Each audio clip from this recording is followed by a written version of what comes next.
तो आगे चलते हैं। क्वेश्चन नंबर 4 क्या है? HCF दिया है 306 और 657 का, क्या है 9। दो संख्याएं होगी, एक 306 और एक 657, इनका HCF है 9। तो इन दोनों का एलसीएम बताना है। क्या है? 306 और 657। यानी हमें दिया क्वेश्चन नंबर 4 में 306 और 657, इनका HCF गिवन है क्या? 9। एलसीएम बताना है। HCF दिया है, एलसीएम निकालना है। इसमें हमने एक सूत्र पढ़ा था, क्या? पहली संख्या गुणा दूसरी संख्या बराबर लैसे गुणा में से। इसमें था पहली संख्या गुणा दूसरी संख्या बराबर लैसे गुणा में, यानी कि एलसीएम और एचसीएफ का जो प्रोडक्ट होगा वो पहले दो नंबरों की गुणा के बराबर होगा। इसमें पहली संख्या 306 है, 306 multiply by 657 is equal to HCF दिया है 9। एलसीएम को पूछ रहा है, एलसीएम मान लिया हमने L है, तो इसे डिवाइड करो। L is equal to 306 multiply by 657 upon 9,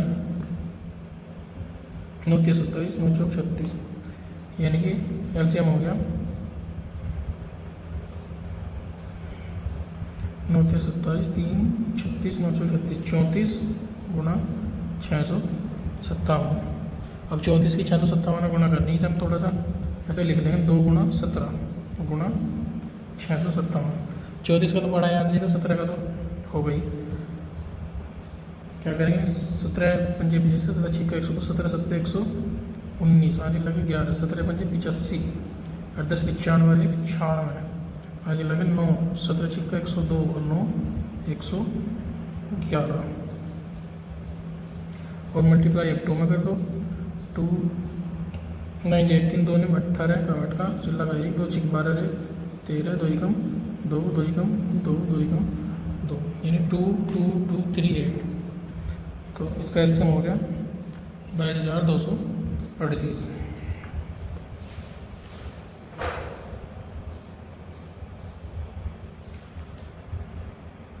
तो इस सूत्र के प्रयोग से हम सॉल्व कर लेंगे। क्या है? पहली संख्या गुणा दूसरी संख्या बराबर लैसे गुणा में से। पहली संख्या 306, दूसरी संख्या 657, में से दिया 9 और लैसे मान लिया है, तो 9 इसके डिवाइड में होगा, तीनों से यहाँ से सीधे पार्ट लगेगा। तो लैसे क्या होगा? 306 गुणा 657 बटे 9, 9 से डिवाइड करा 306 में 34 बार, 34 गुणा 657। 34 की गुणा थोड़ी सी कठिन थी, तो हमने 34 को 2 गुणा 17 लिख लिया और 657। अब 17 गुणा कर लेंगे, 17 7 119, 17 पंजे 85 और 11 96, 9 17 छिक्का 102 9 111 और मल्टीप्लाई 2 में, फिर 2 9 18 8 1 2 छिक 12 1 13 1 2 एकम 2 1 3 2 एकम 2 2 एकम 2, यानी 22,338। इस तरह से क्वेश्चन नंबर 4 कर लेंगे। तो फिर अगला क्वेश्चन है 5वां, जांच कीजिए कि क्या किसी प्राकृतिक संख्या n के लिए संख्या 6n अंक 0 पर समाप्त हो सकती है। हमें बताना है कोई प्राकृतिक संख्या n है, उसकी वैल्यू रखनी है 6 की घात n पे। तो जो भी कोई वैल्यू मिलेगी हमें बताना क्या वो संख्या 0 पर समाप्त होगी 5वें के लिए। यानी कि मेन क्वेश्चन क्या है? 6 की पावर n। इसके दो मेथड हैं। कैसे? n क्या है? प्राकृतिक संख्या। हमें बताना 6 to the power n। n है प्राकृतिक संख्या। प्राकृतिक संख्या कौन सी होंगी? हमने पिछली कक्षा में याद किया होगा, नंबर सिस्टम वाले चार्ट में प्राकृतिक संख्या शुरू होंगी 1 से, 1 2 3 4 5 और अनंत तक। क्या होगी? प्राकृतिक संख्या 1 से लेके अनंत तक। अब n के किसी भी मान के लिए, n के मान यहाँ रखो 6 की पावर n में, तो हमें बताना कि n के किसी मान के लिए 6 की पावर n का मान जीरो पर समाप्त नहीं होता, इसकी जो यूनिट डिजिट है वो जीरो नहीं होता। लिखें n इक्वल टू 1 रखने पर 6 की पावर n यानी कि 6 की पावर 1 यानी कि मिला 6। n इक्वल टू 2 रखने पर 6 की पावर n था, 6 की n की जगह 2 रख दो, 6 या 36। n इक्वल टू 3 रखने पर क्वेश्चन है 6 की पावर n की जगह 3 रखो, क्या हो 6 36 का 216। n बराबर 4 रखने पर 6 की घात n 6 की घात 4, 6 36 का 216 का 1296। इस तरह हम देखेंगे n के सभी मान के लिए हमारा जो इकाई अंक है वो सारी 6 आ रहे हैं। यहाँ पे भी 6 है, यहाँ भी 6 है, यहाँ भी 6 है, यहाँ भी 6 है। सभी जो यूनिट प्लेस है वो 6 बन गई। तो यानी कि इसमें कह देंगे हम आगे क्या कि हम देखते हैं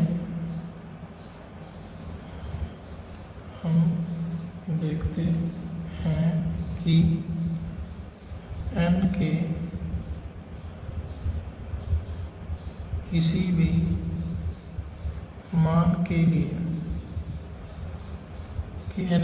भी मान के लिए n क्या है प्राकृतिक संख्या ना कि पूर्ण संख्या। होल नंबर होता तो जीरो रख के देखते हैं, फिर 6 की पावर 0 हो जाता है, किसी पावर 0 उसकी वैल्यू 1 आती, तो फिर यूनिट अंक इसका बदलता।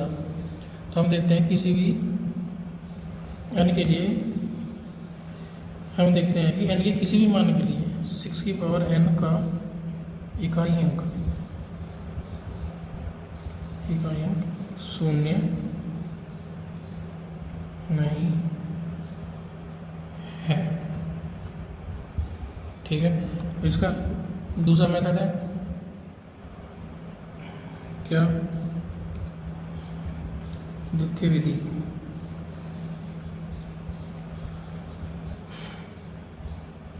तो उसमें थोड़ा सा कम थ्योरेटिकल है क्या,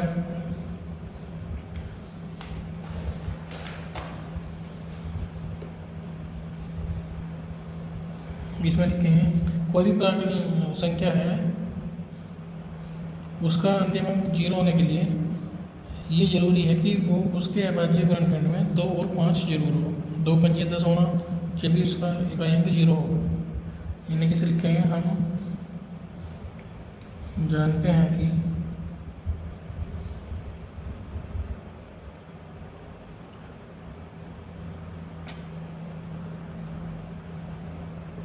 किसी भी संख्या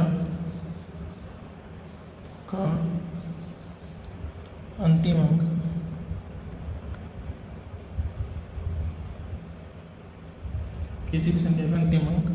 जीरो होने के लिए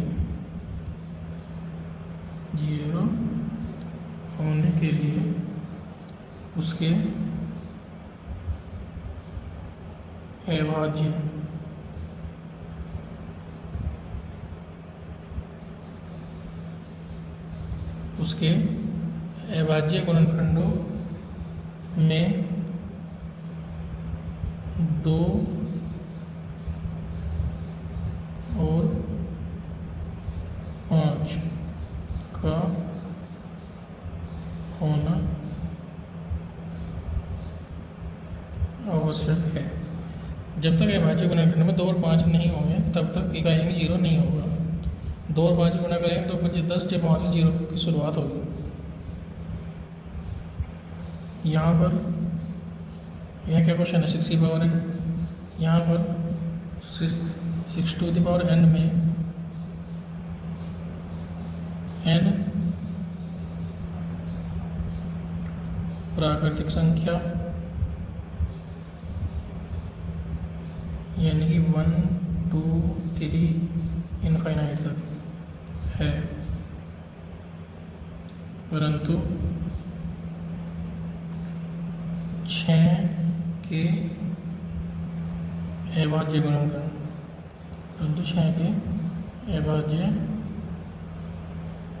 गुणनखंड, केवल 1 2 3 हैं। इसमें 5 नहीं है। जब 5 नहीं है तो फिर 0 तो आने वाली, इसे 5 नहीं है। अतः n के किसी भी मान के लिए, अतः n के किसी भी मान के लिए 6 की घात n, या 6 को मैं से लिख सकता हूँ 2 गुणा 3 की घात n का अंतिम अंक।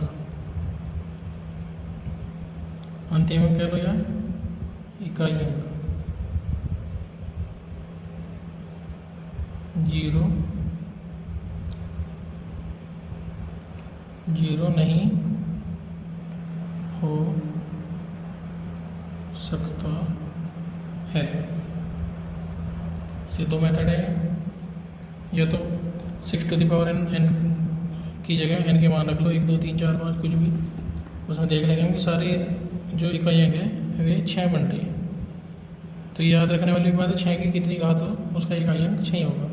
मान लिया मैं क्या गया 196 की पावर 50, 196 की पावर 80, तो जैसे इकाई अंक बाद में 196 में 6 है तो उसे कुछ भी पावर हो तो 6 आना।